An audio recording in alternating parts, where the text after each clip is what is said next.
Hello po mga kabrothers, good morning po sa inyo lahat dyan. Isang mapagpalang araw po sa ating lahat at naway pagpalain tayo ng ating buong may kapal at welcome na naman po kayo dito sa ating munting channels, Kabrothers Mix Vlog.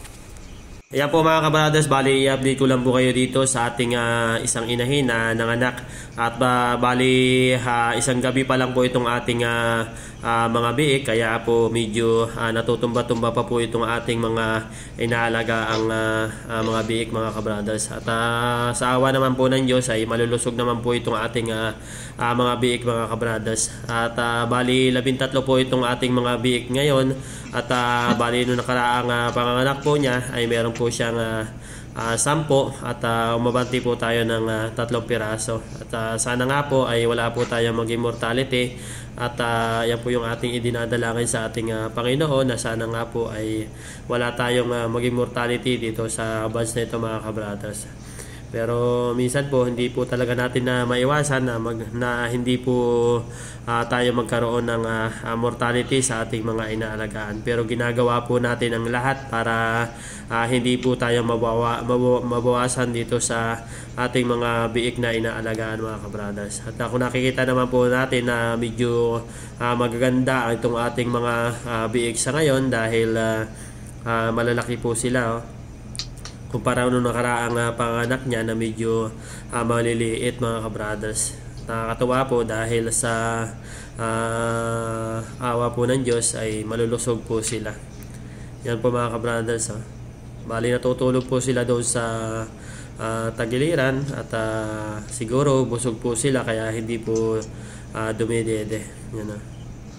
Nakakatawa po mga kabrothers kapag ganitong pinagmamasdan po natin yung ating mga inaalaga ang mga biik na malulusog po sila at na maliliksi. Bali dito natin po nilagay sa kulungan itong ating mga biik para maging komportable po yung kanilang paggalaw at hindi po sila masyadong madumihan mga kabrothers.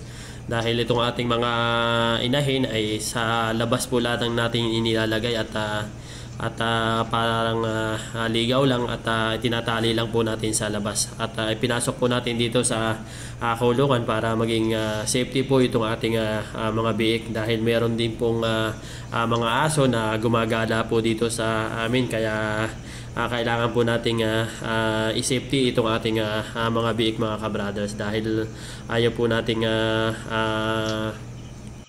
nating mabawasan itong ating mga inaalagaan. Dahil lang sa aso baka mabawasan po tayo.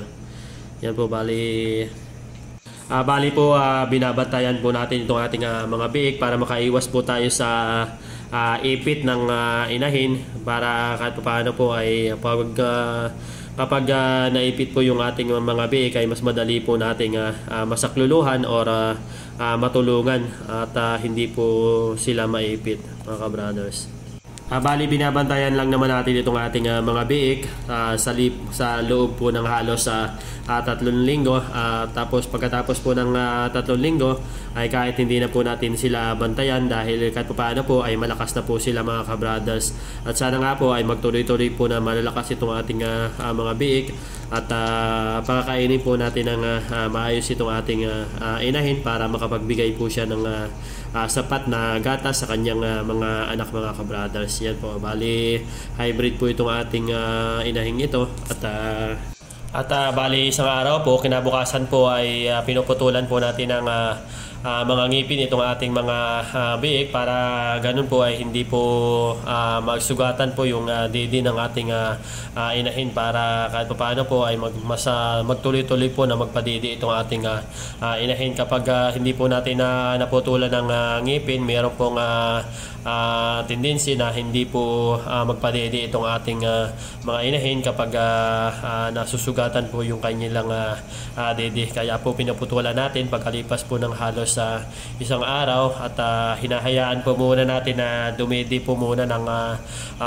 isang araw itong ating mga biik bago po natin putulan itong ating mga biik ng ngipin para paano po ay mas malakas po sila bago po natin putulan ng ngipin dahil minsan po kapag pinutulan po natin ng maaga itong ating mga biik ay nawawalan po sila ng ganang dumedede. Kaya pinalilipas po natin ng isang araw araw na makarecover muna sila bago natin putulan sila ng mga ngipin. Bali yung buntot po ay hindi na po natin pinuputulan dahil hindi naman po sila nag-aaway-away at yan naman po yung purpose sa pagtatanggal at pagpuputol ng buntot para hindi po sila magkagatan. Pero dito po sa ating pag-aalaga ay hindi naman natin nakikitaan na nag-aaway sila at nagkakagatan po sila ng buntot, kaya hindi po natin sila pinuputulan na ng buntot, mga kabrothers. Yan po, bali.